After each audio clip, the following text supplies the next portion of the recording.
But at the end of the day, it is like I said, put the fight on. Hey, Wack, hey, yo, hey, this shit easy, nigga. Hey, all I'm talking about, nigga, I'm still out here trying to get it. Contender Regime Boxing, checking back in with y'all, man. What's good? We are a couple of days post Terence Crawford versus Canelo Alvarez, the huge extravaganza, a fight of a generation, a matchup that all the way up until them dudes stepped in the ring, honestly, even during the fight, I was still in disbelief that this shit was real. And so Terence Crawford, victorious, put on a dominant masterclass of a performance, considering everything, moving up 2-3 weight classes. I say 3 weight classes because he only had one fight at 54, but technically it's just 2 weight classes, like that. Like everybody out here doing that shit. Moved up 3 weight classes to fight a pound for pound great in Canelo Alvarez, a guy who has been #1 pound for pound on a lot of people's lists for years, who has been the face of boxing over the last 10 years. I would say over the last, minimum 7 years, you know what I'm saying? But I say ever since Floyd left, Canelo been the face of boxing. Undisputed at 168, was undefeated at that weight class, 11-0. Terence Crawford went up and beat that guy in dominant fashion. Had him looking like any other opponent that Crawford has been in the ring with. Yes, throughout the entire fight, Canelo was dangerous every second of the fight because it only take one shot, and I felt that shit throughout the fight. Even though Crawford was as dominant as he was and as strategic and intelligent and cerebral and as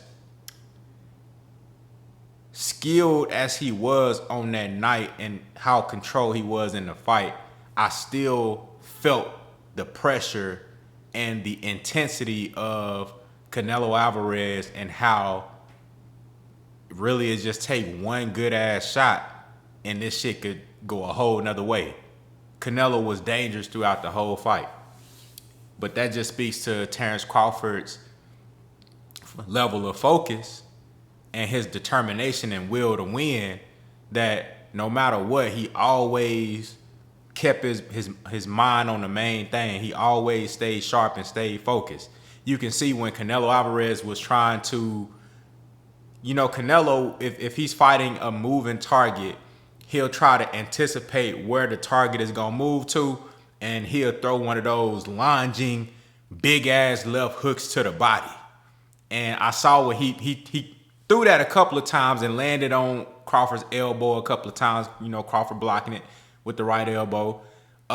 And then sometimes he landed on the hips, and sometimes he actually got that shot in. Crawford took it well every time. You also saw times where Canelo was trying to set that up, and then Crawford was masterful with the lateral movement side to side. So Crawford was anticipating Canelo's every move and kept him off balance. So I saw a couple of times where Crawford was hitting him with that lateral movement and Canelo expecting him to move laterally to the right so he can lunge in with that big-ass left hook to the body.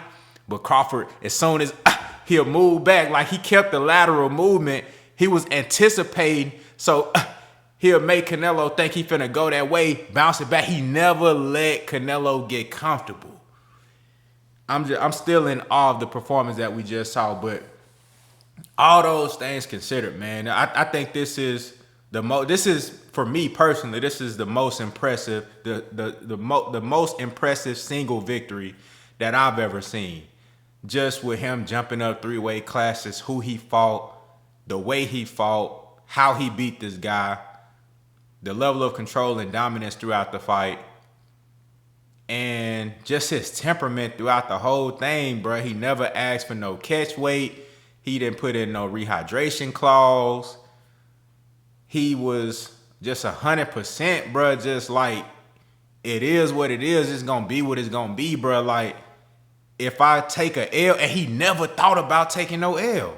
He went in understanding how dangerous Canelo was, but he never in his mind believed that he couldn't beat Canelo.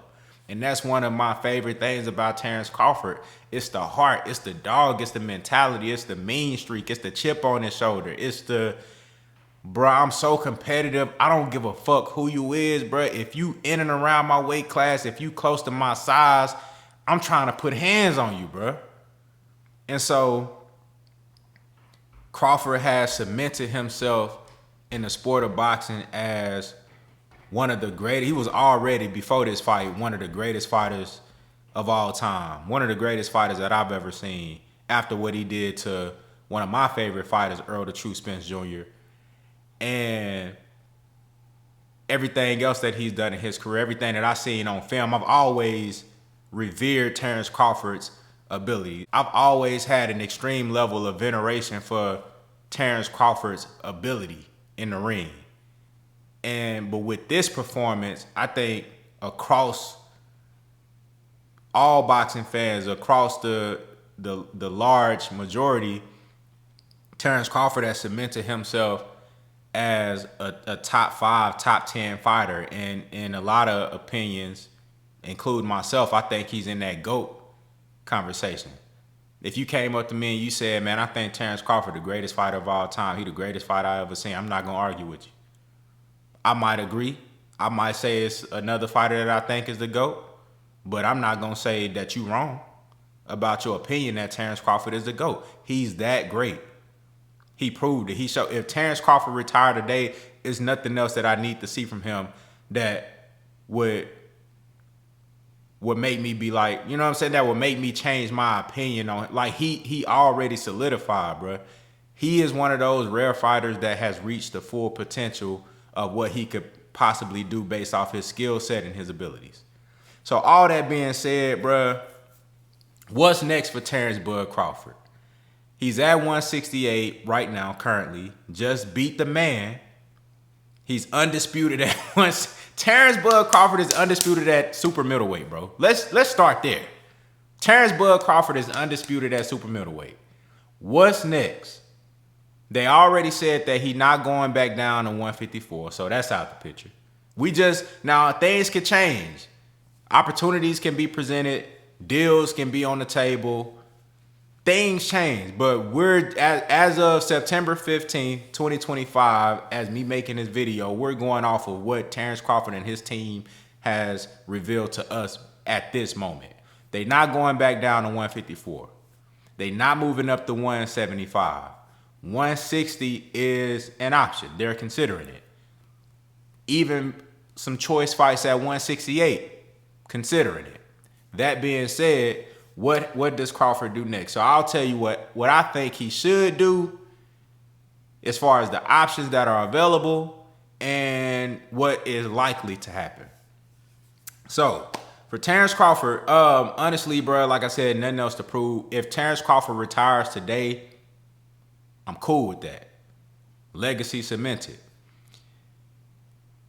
I think there is some good fights at 160. For Crawford at this point in his career, I don't think he needs to go to 160 and try to fight every champion there. There's 3 champions currently. They got Janabek, you got Carlos Adames, and then you have Arias Landy Lara. All great fights. There's sparring footage of Terence Crawford and Carlos Adames, as if I'm not mistaken. Some really good ass sparring footage from back in the day. Maybe that could be an angle where you can sell that fight. And I think stylistically, that's an incredible fight, an incredible matchup. But in my opinion, if Terence Crawford gonna fight somebody, it gotta be worth his while. Not just money-wise, because we know Crawford, yeah, he won his bag and he's made a pretty penny over the course of his career. Crawford fights for more than just the money. You know what I'm saying? Crawford actually wants to prove himself. He wants to do something that's worthwhile, something that's meaningful to his legacy. So he's gonna want to fight for titles and accomplishments and things that actually supersede his existence on earth. When he leave, people gonna be able to look at his name. People gonna be able to look at his name in the record books and things that he's accomplished. So he's gonna want to fight for these championships and potentially another undisputed title.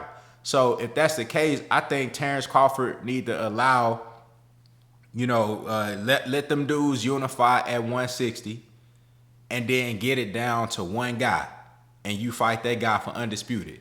You know what I'm saying? Or maybe you fight one of the champions and then there's one other fight at 160 that you fight for undisputed. At 168, I think it should just be straight up name known opponents that look good on your resume, i.e. Jamal Charlo. We know Jamal Charlo just moved up to 168. I think Jamal Charlo, if he goes out there and he fights Caleb Plant, go get your lick back from Caleb Plant, get your name back in the good graces of the boxing fans. Jamal Charlo, if he's successful versus Caleb Plant, which I think he will be. Caleb Plant didn't look good in that last fight. And Jamal Charlo is a fresher fighter right now. He should be motivated, especially after getting slapped in his face in front of millions of people. Just so happened to be during the Terence Crawford and Errol Spence weekend.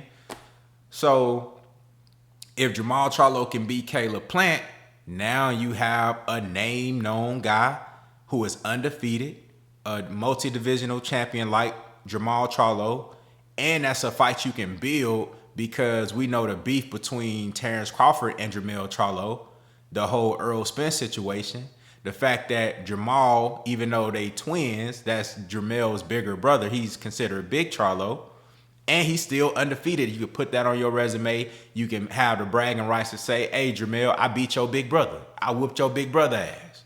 You know what I'm saying? And it's at 168. Two Black American fighters, you can sell that. I think stylistically it's a fun fight, a fun matchup. Jamal got power, got a great jab, got a great 1-2. He's an athletic fighter. We know what Terence Crawford brings to the table. You still have the size factor that you got to keep in mind, so that's always a challenge, despite the skills. And that's a fight. I think that's the fight right there. If you're gonna stay at 168, if I'm Terence Crawford, that's the fight I'm trying to line up, because that's a money fight. If you can get an undefeated Jamal Charlo in there, that's a marketable fight. Outside of that, bro, any other name known guys that present themselves at 68, anybody that if you can bring somebody down from 75 that makes sense to fight at 68. I don't think Bud should be fighting mandatories and shit at 68. You know what I'm saying? No mandatories, no dudes who been waiting in line their whole career at 68. Now they trying to get their shine on Terence Crawford, a smaller guy coming up in weight. No, the Canelo fight made sense because they was close to the same weight. That made sense. But all these dudes that's just waiting in the wings at 68, these big old 6 feet dudes, no, bro. You know what I'm saying? No, I don't feel like Terence Crawford should be fighting none of these dudes that's trying to come up and get their shine up. You know what I'm saying? Get their shine on Terence Crawford. No. But Jamal Charlo at 68, any name-known guy that's around that division and it makes sense that can bring money, bring fanfare, and then if you're going to try to get undisputed at 60, let them dudes narrow it down to 1 or 2 fights. You know what I'm saying? I don't believe Terence Crawford should just be around fighting motherfuckers. Only take fights that make sense. At this point, bro, he deserved that. He earned that. Ain't shit else he really need to do to prove himself. So, y'all let me know what y'all think down in the comments, man. What do you think is going to happen? Well, I actually think Terence Crawford is probably going to take 6 months to a year off and just kind of see how the dominoes fall, see how shit stack up, see what moves other fighters make, and if the cream rise to the top and present itself as a viable option for him that's gonna make him money, that's gonna add to his legacy, that's gonna be worth his while, then you point out and you take that. You know, Canelo Alvarez, all-time great fighter, but I made a video about him mastering the art of cherry picking. He's been doing that his entire career. Terence Crawford earned that shit now. The shit that Terence Crawford just pulled off, I don't give a damn who he fight at this point. He can pick and choose any one of these motherfuckers that he want to fight. Y'all let me know what y'all think down in the comments. What you think Terence Crawford gonna do, and who would you want to see him fight next? What's a realistic option, man? Contender regime boxing. I holla at y'all boys, man.